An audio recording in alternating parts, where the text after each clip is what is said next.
আসসালামু আলাইকুম, কেমন আছেন সবাই? আশা করি ভালো আছেন। চলে আসলাম নতুন একটি ব্লগ নিয়ে।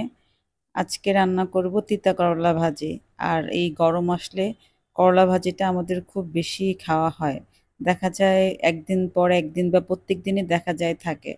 তো করলা যেহেতু ভাজি করব, ছোট কিছু চিংড়ি মাছ সাথে তো দিব।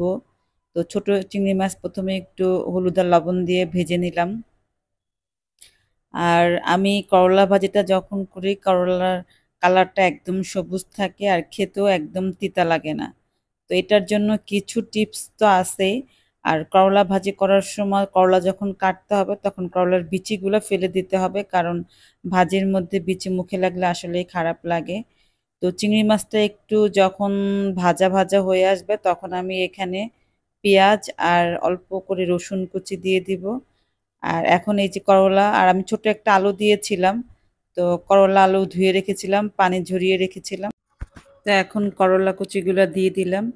আর করলা ভাজিতে হলুদের পরিমাণ খুবই সামান্য দিতে হবে, কারণ বেশি যদি হলুদ দেওয়া হয়ে যায় তাহলে করলা ভাজির কালারটা সবুজ থাকবে না।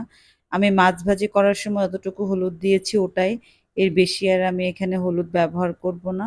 এখন আমি শুধু একটু পরিমাণ মতো লবণ দিয়ে দিব। আর করলাটা যাতে তিতা না হয় সেটার জন্য একটা টিপস হচ্ছে, করলা কখনোই ভাজি করার সময় ঢাকা যাবে না। ঢাকলেই করলা তিতা হয়ে যাবে। আর করলা ভাজি প্রথমে একটু অল্প আঁচে রাখতে হবে যাতে করলাগুলো সিদ্ধ হয়ে যায় চুলার তাপে।